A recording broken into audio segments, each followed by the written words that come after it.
Hey, I'm Peter Franson from christiangeekcentral.com and Spirit Blade Productions. Welcome to Essential Issues Weekly, where I talk about DC Comics 1 week after their release on the Ultra tier of the DC Universe Infinite subscription service. In each installment, I pick an assortment of comics to talk about as a DC fan and also explore what, if anything, they have to say about the essential issues of real life. Now, warning, full spoilers for everything that I talk about. Be aware this is your first and only warning that many spoilers lie ahead. Right now, we're taking a look at comics originally released to the Ultra tier on January 23rd, 2024. All of them originally published December 26th, 2023. I'm just going to make some brief comments about most of these and spend the larger part of my time on Alan Scott, the Green Lantern. So first up, The Flash. Love this character. Continues to be one of my favorite in all of DC Comics, but I'm not loving this direction.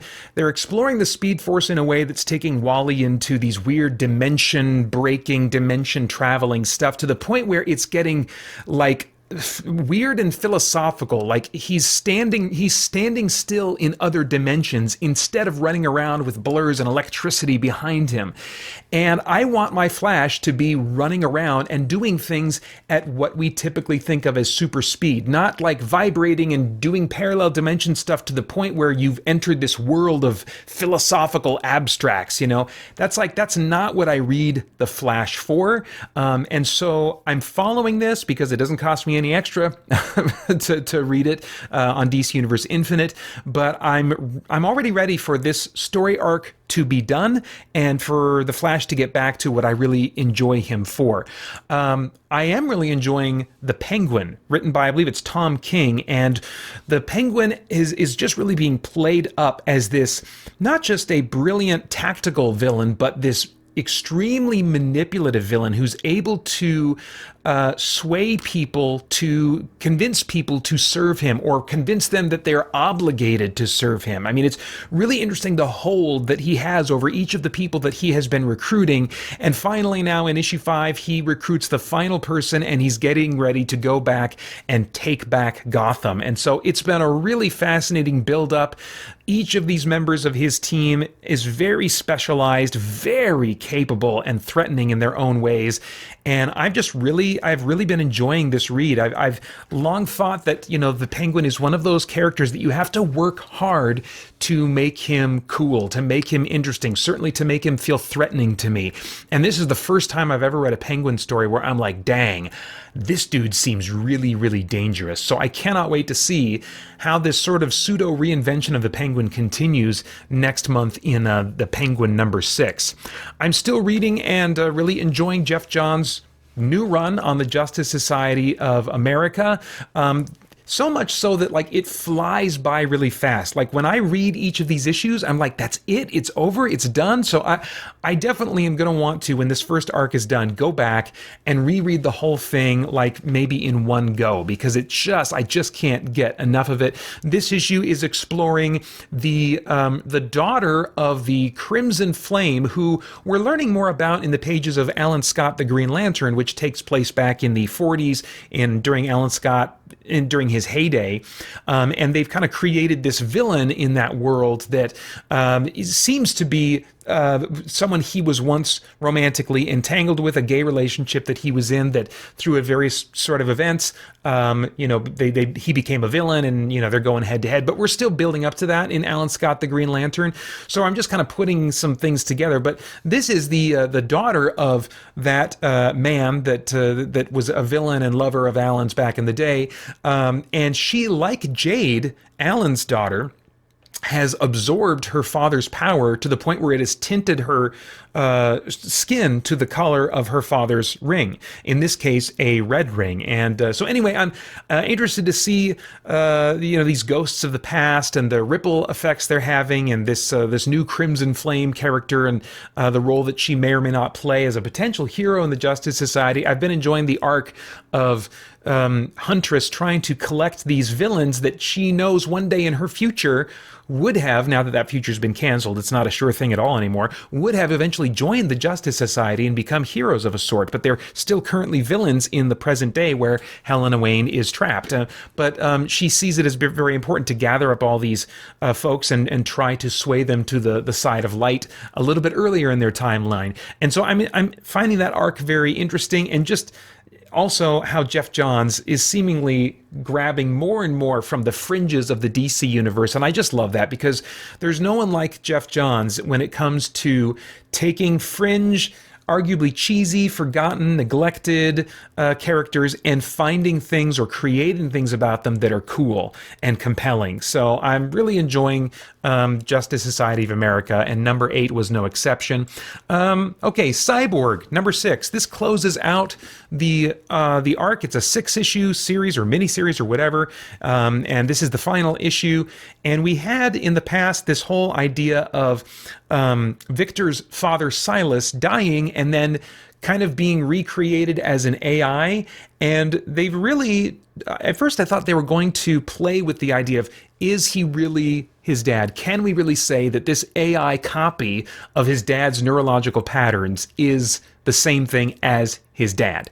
And it seemed more and more like they were not making that an interesting thing for the reader to wrestle with, but were trying to settle that for us. And there's no question that by the end of this issue, they do try to settle that for us. Well, honestly, I don't know the author's intent if they're really trying to settle that in our minds, so I need to be fair about that. However, if they are trying to settle once and for all the nature of this Silas Stone AI and whether or not it was his father, I think they're doing it in a very ineffective way. In the final scene, the final page of the book, Beast Boy or Changeling is with Victor Stone at the tombstone of his father, and this is kind of like the wrapping up, the whole arc and this thing going on with his dad, because his dad now the AI now also quote unquote died, right? And it was a big emotional scene that we as readers were meant to be invested in and seeing as this time where Victor and his father were reconciled before his father really and truly and completely and fully permanently died. And at his gravestone, Beast Boy says, "So, was that AI really your dad? Is a copy of Brainwaves really ... alive? ? What's Victor's response? He says, quote, and it's in quotes in the dialogue bubble, "I think, therefore I am," unquote. To which Beast Boy replies, "Touché.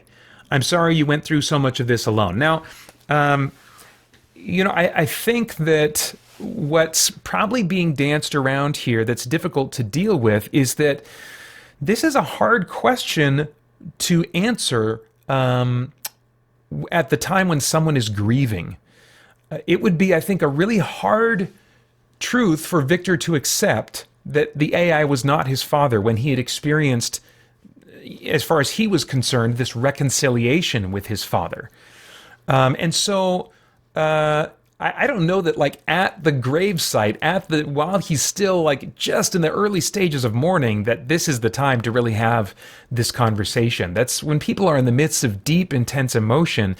That's not the time to really try and settle these things necessarily. Even so, this quote, "I think, therefore I am," it is vague in what Victor intends to be saying and communicating here. It's all too easy that Beast Boy says touche, like, okay, good point or whatever. Now, first off, understand I'm not really well read on Descartes, the philosopher that created this quote.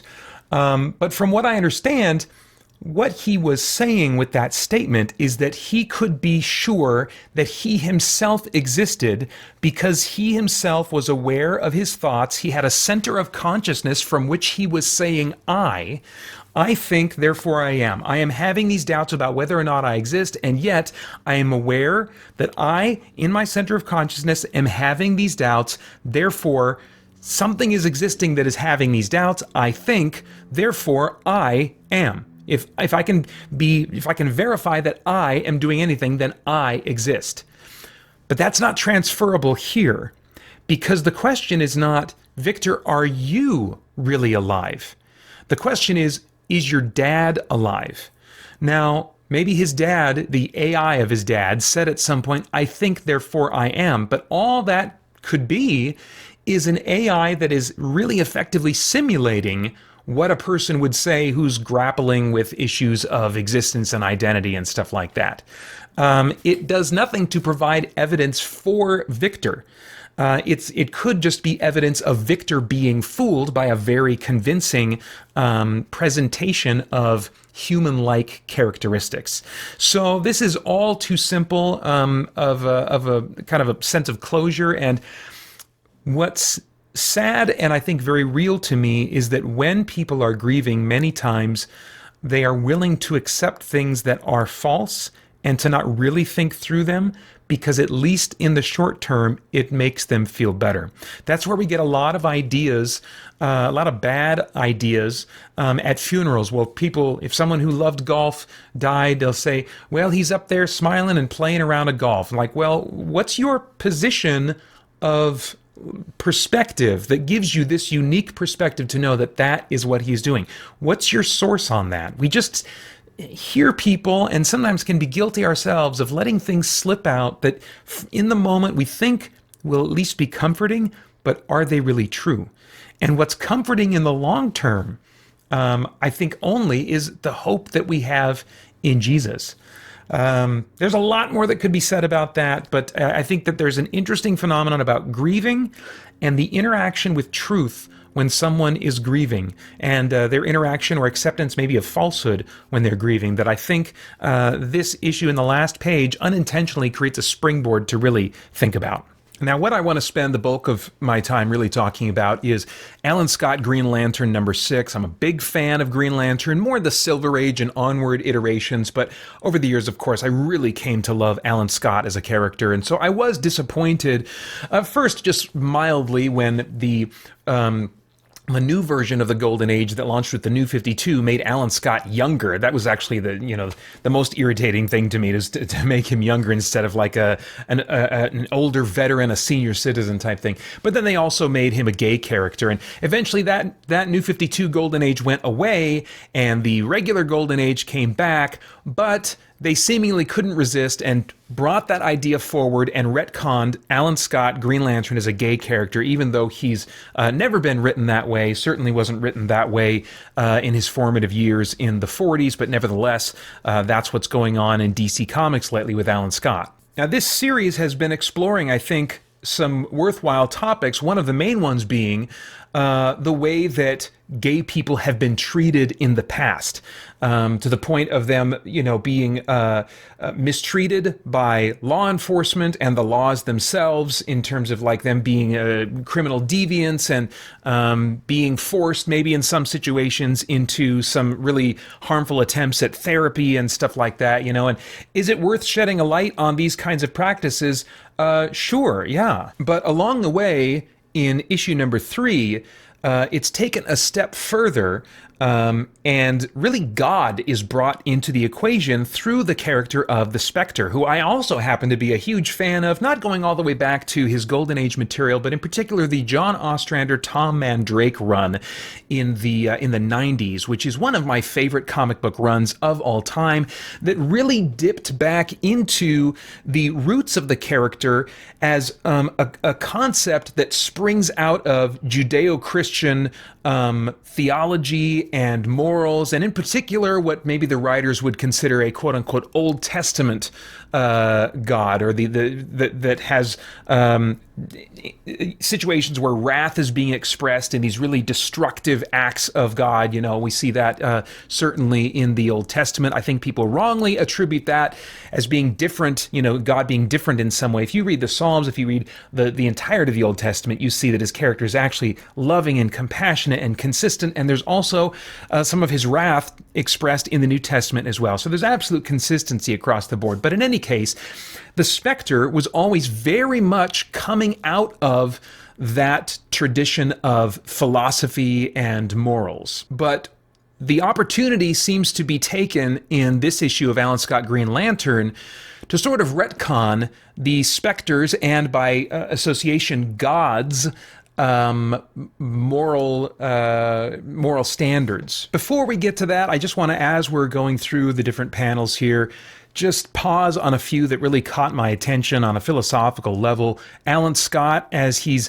musing, is talking about a gay man that he met in New York and says of him, "Tommy was the first man like me that I met in New York. He was kind, a free spirit. Now and then, for a few moments, we made each other feel safe and alive." And this was presumably in a gay romantic relationship that Alan had with Tommy. And I mean, I think as believers in Christ, we can be sympathetic to a desire to be in intimate relationship with other people. The problem is that modern culture and so many people for a long time have had tunnel vision for what it means to be intimate, and that in somewhere along the line in some people's minds automatically includes sexual interaction instead of really deep closeness in terms of friendship and relationships and transparency and just sharing of life.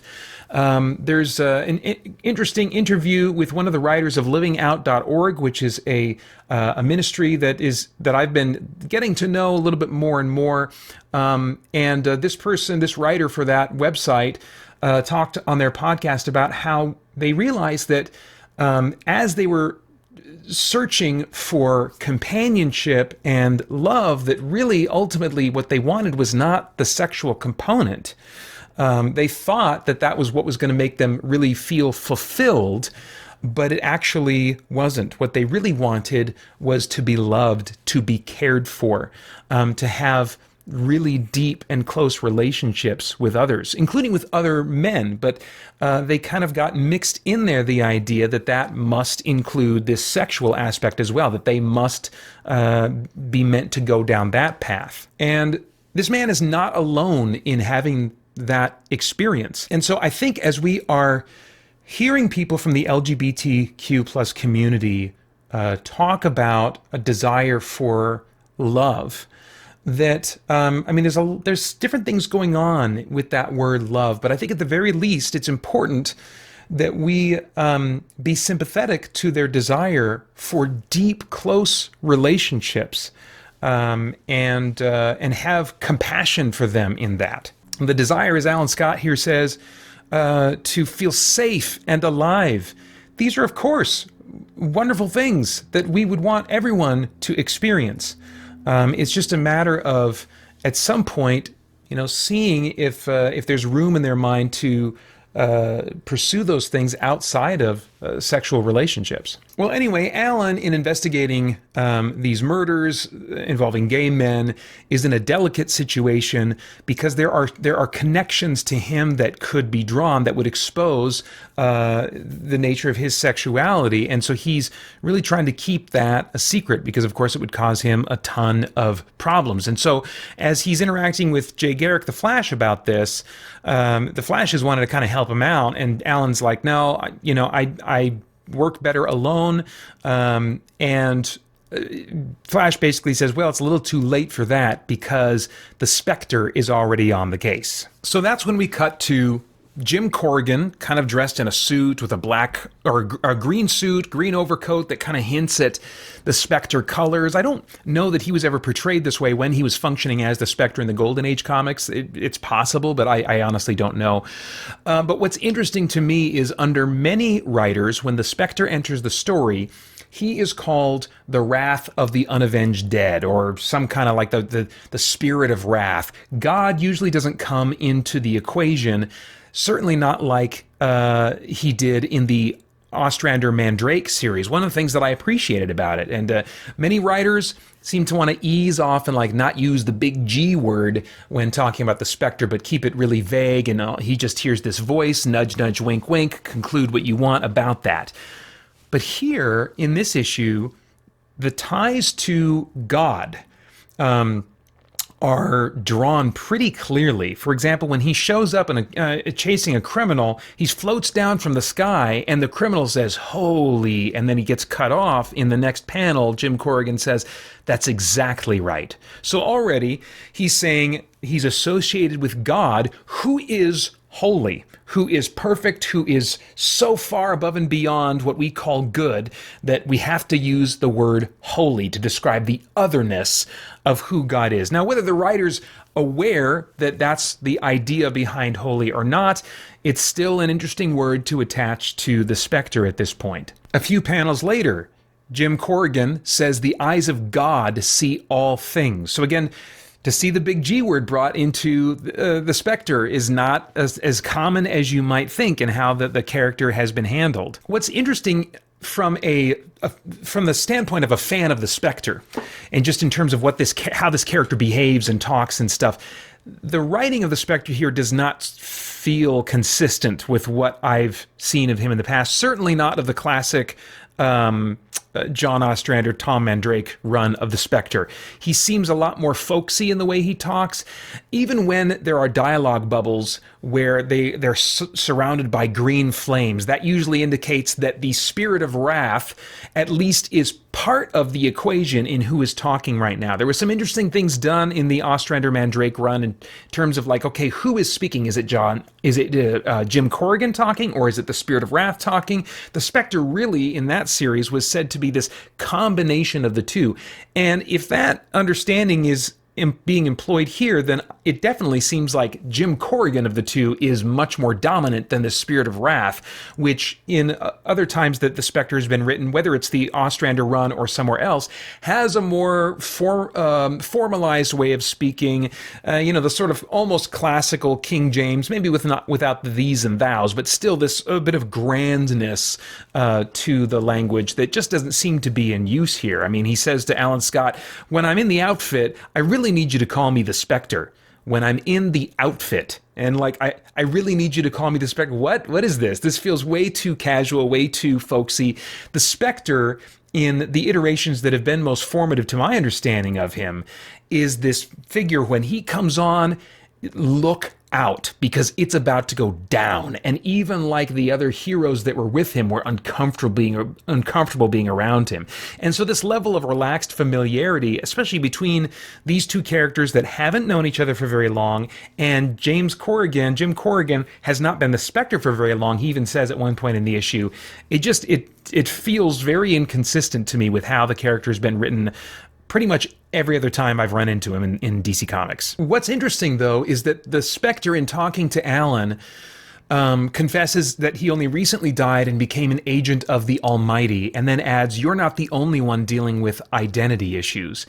And I think it's kind of interesting and almost ironic that identity would be brought up as really the core issue, because I think that is the far more foundational issue when we're talking about so many different things going on in the underpinning philosophies of those in the LGBTQ community.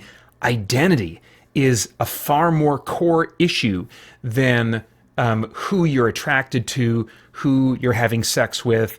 It's that issue of identity and whether or not your sexuality or your gender is the most defining part of who you are. And it seems to be that a lot of what we're hearing from the quote-unquote spokespersons of the LGBTQ community would say that that is really much more central than, as believers in Jesus, we would say it is. In fact, some Christians, I think, would say that's actually not even a part of our identity. Certainly not in comparison to being made in the image of God, which all people are. All people are image bearers of God.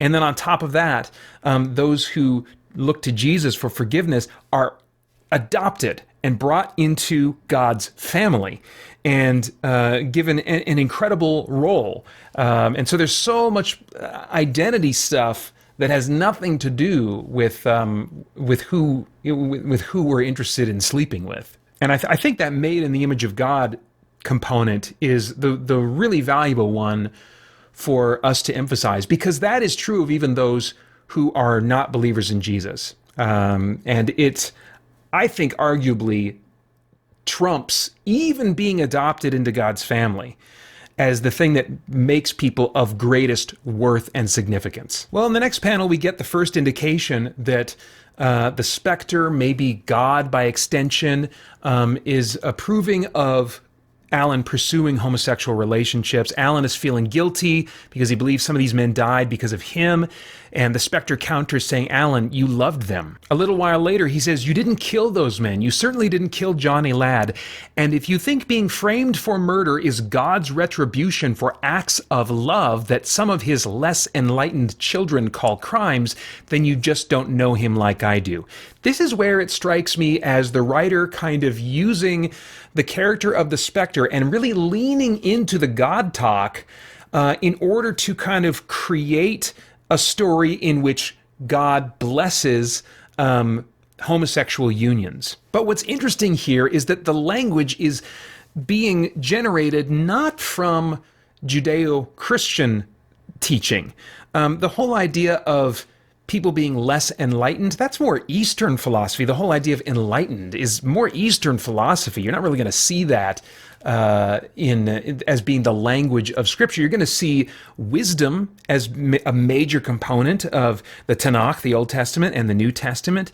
But this enlightenment talk is really kind of just borrowing from Eastern philosophy and trying to change who the Spectre is, yet at the same time using some Judeo-Christian language. And speaking of language, here's the word love again, and that really requires us to explore what God says about love, what love means. What do we mean in these conversations when we're talking about love? Is there anything that God says not to love? There certainly is in Scripture, that God says, do not love. You can do just a Bible search, like blueletterbible.com, and see all the different uses of the word love. And there are some things we are not meant to direct our love toward, in addition to answering the question of what does it mean to love? What does the Bible mean? What does God mean when he says the word love? Anyway, again, in the next panel, it seems like they're borrowing the clout of the Spectre to make this point, because the very next panel he says, take heed of me, Green Lantern, for I am the Spectre. So, and they put the Spectre text in like the logo style of the title character. And take heed of me? He wasn't talking like that a minute ago. It seems like, okay, this is a moment where we're going to lean into the gravitas of the Spectre, and this is the point that he's going to make. Listen to me. This I want you to really take seriously. God approves of homosexual unions. So it's the shift to this language in this moment that makes me kind of feel like that the Spectre is being used to put forth a philosophical statement that is really inconsistent with the history of the character. On the next page, he says, God's retribution isn't reserved for men like Robbie Kane or Will Thomas or Alan Scott. It belongs to those who would judge them, hate them, and bring them harm. So what does he mean by reserved there? I think probably what he means is God doesn't have retribution, any retribution for those people. But you could also read that and say God's retribution isn't only for men like Robbie Kane, Will Thomas, or Alan Scott. I don't think that's what the writer means. I think he just wants to say, no, there's no judgment for those who pursue homosexual relationships. Instead, it belongs to those who would judge them, hate them, and bring them harm.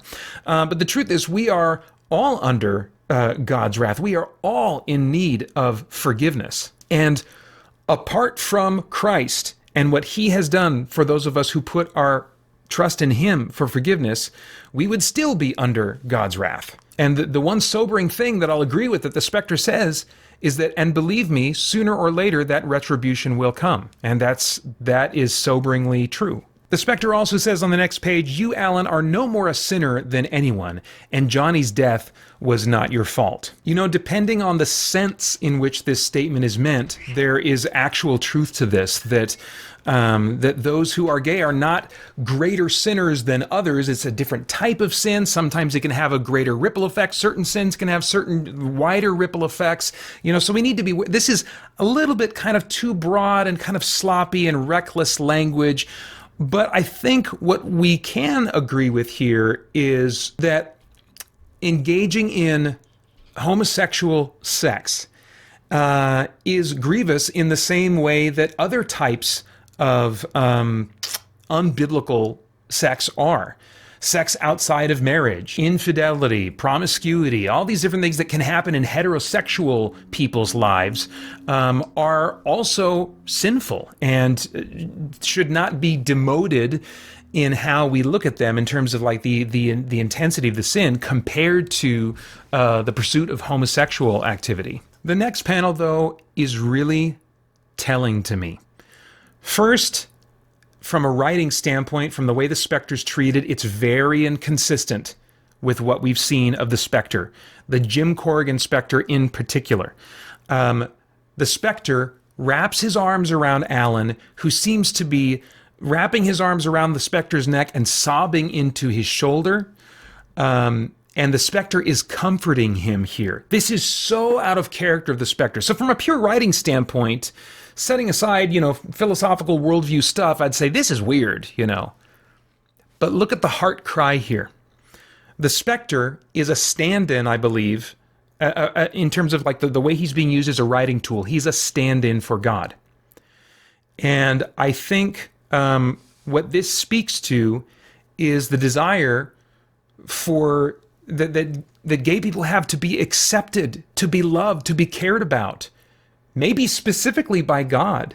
Maybe for some of them that's hanging over their head and they can't reconcile. I feel this way. And yet I'm told that there's judgment for me in that. Judgment from God. But God is supposed to be loving. What is going on? And I think that as those questions are pursued to find answers for them, sometimes they'll end up going to the wrong places or not searching enough to get the right answers. And so instead, there'll be kind of just these sentiments that are not really based on biblical truth, but just based on kind of like a deep, deep longing for love and acceptance from God.